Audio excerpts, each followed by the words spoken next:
بسم الله الرحمن الرحیم. گمان میکنید که یک روزه گرفتن در راه الله و برای رضایت الله و برای اجرای دستور الله متعال چه مقدار میتواند ثواب داشته باشد؟ قطعا روایت حضرت ابو هریره رضی الله تعالی عنه را که در صحیحین است شنیدید که الله متعال میفرماید که الا الصوم فانه لی و انا اجزی به. اعمال بنی آدم هر نیکی 10 برابر تا 700 برابر مگر روزه. الله متعال فرمودن روزه مال من هست و من پاداشش را میدهم. اما چقدر پاداش میدهد الله متعال؟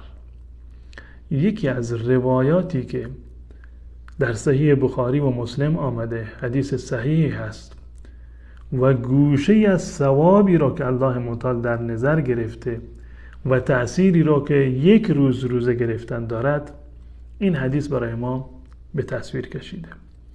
حضرت ابو سعید خدری رضی الله تعالی عنه میگوید رسول الله صلی الله علیه وسلم فرمودند ما من عبد یصوم یوما فی سبیل الله. هر انسان مسلمان و بنده ای که یک روزی رو در راه الله متعال روزه بگیرد، نتیجه چی می شود؟ الا باعد الله بذلك اليوم وجهه عن النار 70 خریفا.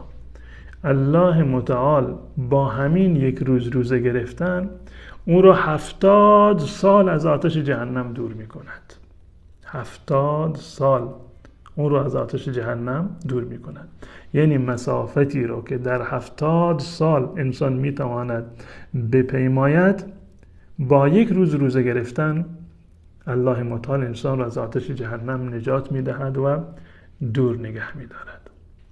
هیچ گمان کردید که و تصور کردید که در ماه مبارک رمضان اگر 30 روز را کامل روزه بگیرید چه اندازه الله متعال شما را از آتش جهنم دور می کند؟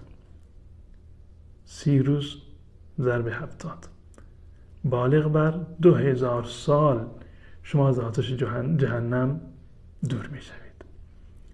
واقعا با این تصور می توانیم درک بکنیم حدیث حضرت ابو هریره رضی الله تعالی عنه که رسول الله صلی الله علیه وسلم فرمودند الصوم جنه. روزه سپر هست. یکی از مواردی که روزه سپر قرار میگیرد سپر آتش جهنم هست. با یک روز 70 خریف به معنی پاییز هست و در زبان عربی جزء را اسم میبرند و کل مرادشون هست، یعنی 70 سال. و با 30 روز رمضان 2100 سال شما از آتش جهنم دور می شوید. این فضل الله متعال هست که الله متعال فضل خودش را به هر کسی بخواهد بی حساب و بی کتاب می دهد. این پاداش در کنار رحمت الله متعال و در مقایسه با فضل و کرم الله متعال هیچ چیز نیست.